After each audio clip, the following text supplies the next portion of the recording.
یکم تو گفتین چی بود؟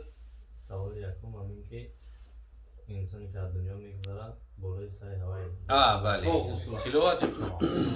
تلاوت قرآن فتوای بزوزیه دیگر فتوا میگن که بعد از شستن قرآن خونده شود. مثلا میت از دنیا گذشت مردگی های نوششته قرآن خواندن کراهیت داره.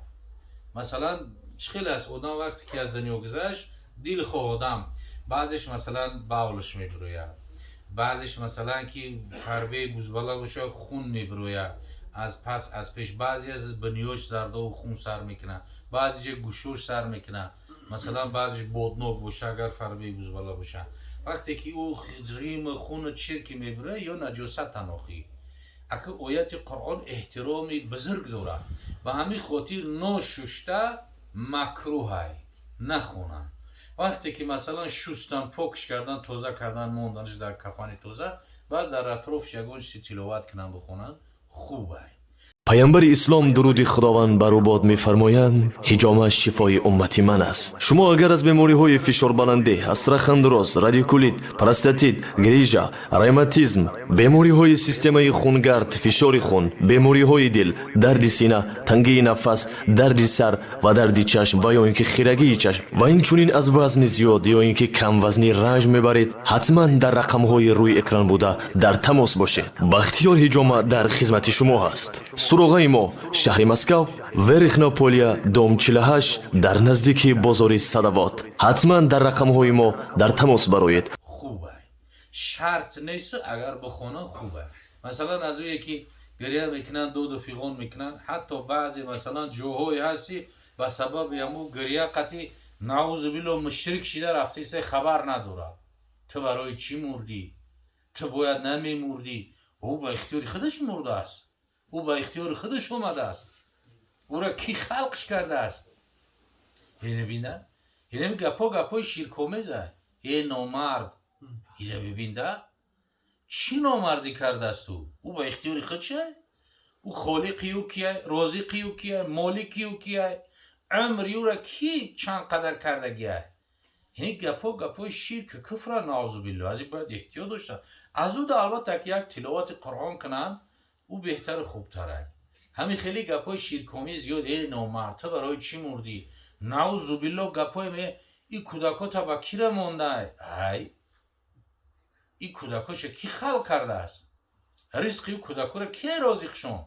رازق الله های، خالق الله های، مالک الله های. او نه خالق نه رازق نه مالک، او فقط رزق خری خداونده. این گپای شیر که کفرن. کودکا تا با کی موندی؟ کجا رفتی؟ برای چی رفتی؟ چی برفتی؟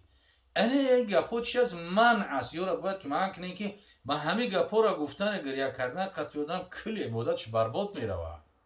در همه باب خیلی باید احتیاط داشته باشیم. بعضی هستای این همی زنها اول سوال دادن تلفنی امروز. یا زنک بوده است شش مردگی بوده است، مثلا اگه بگیم بیوه یا که شش بعضی طلاق کردگی بوده، برای عروس چادرشه کردن و تختشه زدن دیگه زنها او را نموندن که تو نکن. نعوذ بالله همین زنهایی که ولی هر کجا هستن دعوت میکنن صلوات بسیار میخونن نظم میخونن، اوخه همون نظم های سر تنبه مونه که عقیده همون زنها را درست نمیکنین که با ای گپ قطعی که گویا که ای بختش نشده به بختش در عروس تاثیر میکنه. ای خودش عقیده شرک کفره. تقدیر نیکی و بدی از خداست عز و جل. ببین ما اصاب من مصیبتی الا باذن الله. هر مصیبتی که به سر بنده میآید از جانب خدا، از جانب او زن نیست. بوده تقدیر نقاب در بر عروس نیست بیوه، یا که مثلا که یگون چیست سوز نکنن نعوذ بالله خواهرها مادرها بدونن با این عقیده کافر میشن مشرک میشن. تقدیر نیکی و بدی و خیر شر فقط الله را حل میکنه، این در دستی بنده نیست. دخترای پیامبر صلی الله علیه و سلم بچه های ابولهب دو دختری پیامبر طلاق دادن بیوه شدن. بعد چی؟ این نشونه بدیه. بسیار عقیدای شرک کفر را میرن. خواهرها و مادرها در این باب احتیاط داشته باشن. او بیوه هست، او شمرده هست، او چیزی هست نیست. وقتی که قرآن خون است، نماز خون است، او زن صالحه و پاکدامن است. اگر 1000 زندگی بهتر داشته باشه و نماز نداشته باشه، تلاوت قرآن نداشته باشه، دختر بچهش فقط کار تلفن بازی و تله سریال تماشا کنی باشه، چی فضیلت درجه و مرتبه داره؟ او حساباتش در نزد خدا چی است ولی؟ برای همین عقیده شرک کفر است برای زنها.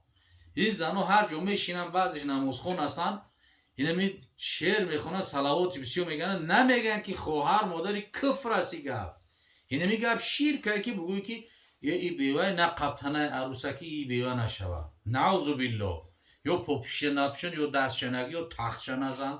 همین را سوال داده یه روز، یه زنه که همتری بیوه گریه کردیسه که زنها همتری میکنن، همین را با مردم بفهمونین. زنها باید آگاه باشن، این عقیده شرک کفر است. مسلمان فقط چیست؟ موحد است. همه را از الله میبینیم.